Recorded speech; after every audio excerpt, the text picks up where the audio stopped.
안녕하세요. 2021년 8월 9일 월요일 북유럽연구소의 북극여우입니다. 지난밤 스웨덴에 무슨 일이 있었나? 31주차 소식입니다. 오늘은 친구 얘기를 좀 할게요. 야콥 할그렌 주한 스웨덴 대사가 3년의 임기를 마치고 돌아갑니다. 할그렌 대사는 분쟁 조정 전문가로 부임 전에는 스웨덴의 외교정책 싱크탱크인 스톡홀름 국제평화연구소 시프리의 부소장으로 일했습니다.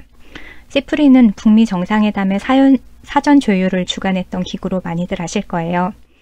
임기 중에 한국 스웨덴 수교 60주년을 기념해서 양국 정상의 국빈 방문이 있었고 남북미 정상회담 준비에도 관여했으니 첫 부임지에서 알찬 임기를 보낸 셈입니다. 야콥 대사님은 여지껏 오신 대사님 중에 가장 나이가 젊은 40대 대사님이셨는데요. 처음 만났을 때를 떠올리니까 그 사이에 주름이 정말 부쩍 늘은 것 같아서 한 번은 뵀을 때 일을 너무 열심히 하셔서 그런 거냐고 했더니 한국이 너무 아름다워서 틈만 나면 자전거를 타고 다녀서 그렇다고 합니다. 임기를 연장해서 조금 더 머물고 싶었지만 아이들이 스웨덴에 있는 친구들을 그리워하는 바람에 가족회의를 통해서 스웨덴에 돌아가기로 결정했다면서 못내 아쉬워했습니다. 그동안 얼마나 열심히 일하셨는지 알기 때문에 고마운 마음이 들면서도 또 이제 한동안 못 보게 된다고 하니 섭섭한 마음이 들었습니다.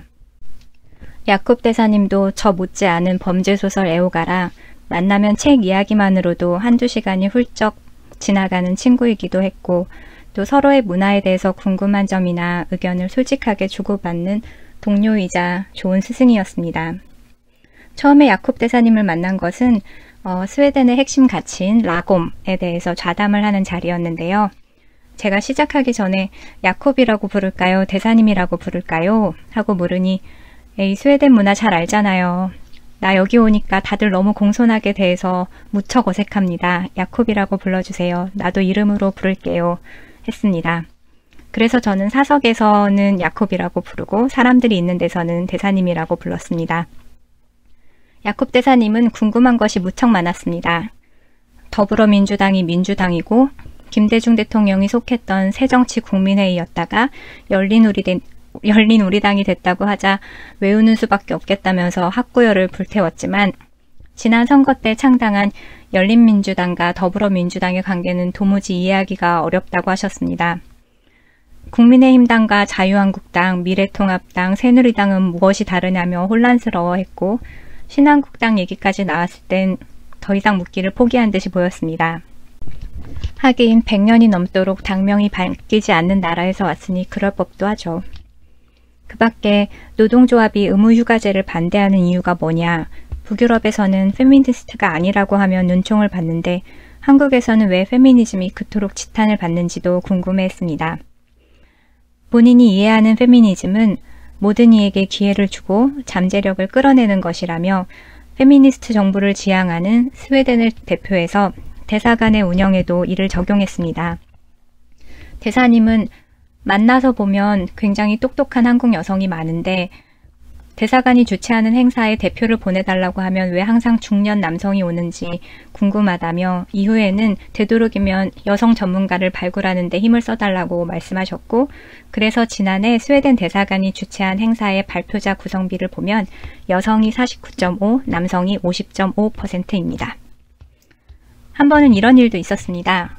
스웨덴의 대사관 직원 중에 저랑 친한 분이 한 분 계시거든요. 그분이 성북동으로 이사를 가셨는데 대사관저도 성북동에 있어서 그럼 탄소 배출도 줄일 겸 대사님 차로 함께 출퇴근하시면 어때요? 이렇게 물었더니 웃으시면서 스웨덴 대사는 출퇴근 때 관용차 이용 못해요. 저보고 태워달라고 하실까봐 걱정입니다. 하셨습니다. 스웨덴 대사관저가 그야말로 굽이굽이 가파른 언덕에 있어서 자전거로는 오르지도 못할 위치라 대사님께 그럼 어떻게 출퇴근하시냐고 물었더니 전철 타고 마을버스 탄다고 하셨습니다. 그리고는 여름에 너무 더워서 출퇴근할 때 관용차 탄 적이 3번 있다고 고백을 하셨는데 정장을 입어야 하는 일정이 있어서 걸으면 땀이 너무 많이 나서 그랬다며 겸연쩍게 말씀하셨습니다. 과거에 외국에 체류하거나 방문하면서 한국 대사님들을 뵐 때가 있었는데요. 요즘은 많이 나아졌지만 출퇴근과 개인의 대소사의 관용차 이용은 물론이었고 한국도 차가 대부분 벤츠였습니다. 한국도 자동차 제조사가 있는데 왜 벤츠를 탈까 이런 생각이 들었었는데 그때 행사에 참석했던 한 외국 친구가 한국 대사도 한국 차를 안 타네 이렇게 말한 적도 있었습니다. 할그렌 대사는 말하길 대사는 그 나라의 가치와 문화는 물론 제품을 알리는 역할도 담당한다며 당연히 자국 제품을 우선하고 자국산이 없는 경우에는 부임지의 제품을 이용하는 것이 관례라고 했습니다. 그래서 스웨덴 대사는 볼보를 타고 미국 대사는 캐딜락을 타고 일본 대사는 렉서스를, 핀란드 대사는 현대를 탑니다. 부임한 지 2년쯤 되셨을 땐가 점심 먹고 걷다가 야콥 대사님이 했던 말이 기억에 남습니다. 북극여우씨, 한국은 스웨덴과 달라서 대사라고 하면 다들 남다른 사람으로 여기고 특별 대우를 합니다. 혹시 나도 모르게 이런 대우에 익숙해져서 버릇이 없어지면 어쩌나 하는 걱정이 들 때도 있습니다. 나한테 혹시라도 그런 조짐이 보이면 친구로서 가차없이 말해주세요. 그러겠다고는 했지만 그런 일은 일어나지 않았습니다.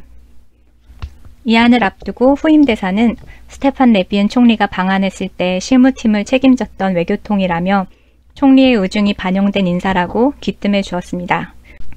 심지어 자신이 부임할 때보다 더 젊은 사람이라며 금세 친해져서 자기를 너무 빨리 잊으면 안 된다고 했습니다. 늘 다음 사람이 가장 좋은 사람이라고 믿으니 분명 좋은 대사님이 오시겠지만 아마 야콥 할그렌만큼 좋은 친구는 다시 없을 것 같습니다. 만나면 좋은 친구를 떠나보내려니 서운합니다. 코로나가 나아져서 자유롭게 여행할 수 있는 날이 오면 좋겠습니다. 사실 제가 여름의 끝을 잡고 있었는데요. 이제는 미련 없이 놓아줄 테니 가을을 좀 보내줬으면 좋겠네요. 그럼 여러분 활기찬 한 주 보내세요. 헤이도! 더 많은 뉴스는 북유럽연구소 페이스북을 참조하시거나 브런치를 보세요.